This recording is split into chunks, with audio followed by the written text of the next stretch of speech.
नमस्कार दोस्तों, एक बार फिर हमारे YouTube चैनल में आप लोगों का हार्दिक स्वागत है। लेटेस्ट अपडेट निकल कर आई है कि लाखों पेंशन धारकों को मिला तोहफा। पेंशन धारकों के लिए आ गई है बड़ी खुशखबरी। पेंशन से नहीं होगी कटौती, टैक्स की होगी कटौती, आदेश हुए जारी। तो दोस्तों हम आपको सब डिटेल में बताएंगे। अगर आप हमारे चैनल पर फर्स्ट टाइम विजिट कर रहे हैं तो चैनल को लाइक कर दीजिए, सब्सक्राइब कर दीजिए, साथ ही साथ बेल आइकन को भी बजा दीजिए ताकि गवर्नमेंट या पेंशन से संबंधित जितनी भी न्यूज़ आती हैं उनकी नोटिफिकेशन आप लोगों के पास तुरंत पहुँच के। तो करते वीडियो को स्टार्ट बिना किसी देरी के।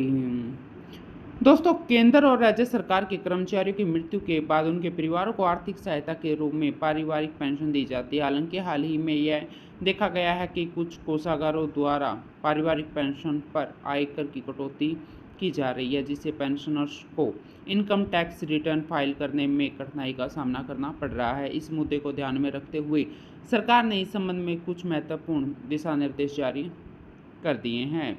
आयकर अधिनियम 1961 की धारा 192 के तहत पारिवारिक पेंशन को आय के अन्य स्रोतों के अंतर्गत वर्गीकृत किया गया है, जिसका मतलब है कि पारिवारिक पेंशन वेतन पेंशन की तरह कर योग्य आय नहीं मानी जाएगी। इस वजह से आयकर अधिनियम की धारा 192 के तहत आने वाले नियम पारिवारिक पेंशन पर लागू नहीं होते। वित्त मंत्रालय भारत सरकार ने परिपत्र संख्या 24/2022 दिनांक 7 दिसंबर 2022 में यह स्पष्ट किया था कि पारिवारिक पेंशन पर धारा 192 के तहत टीडीएस की कटौती नहीं की जानी चाहिए। इस दिशा निर्देश के अनुसार पारिवारिक पेंशन से कर की कटौती गैरकानूनी है और इससे पेंशनर्स को अनावश्यक परेशानियों का सामना करना पड़ता है।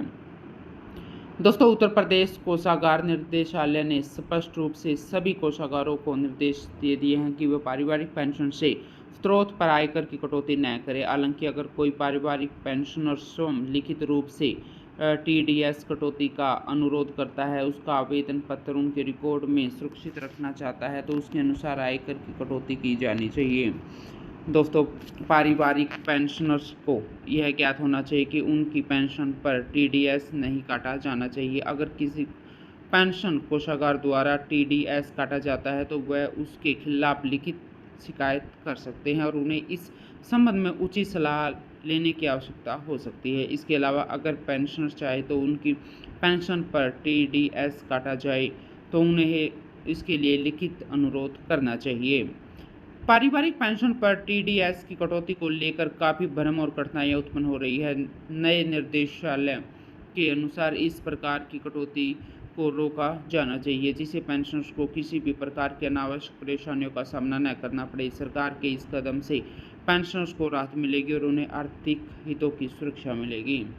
दोस्तों, सरकार के इस कदम से एक तरफ जहां पारिवारिक पेंशन भोगियों को राहत दी जाती है, वहीं पर पेंशन भोगियों को भी राहत मिलती है। उनकी भी पेंशन आयकर के दायरे में नहीं आनी चाहिए। सांसद विधायकों की पेंशन आयकर से मुक्त होती है, तो पेंशन भोगियों की पेंशन में आयकर से मुक्त होनी चाहिए। इस पर सरकार को विचार करते हुए उचित कदम उठाना चाहिए।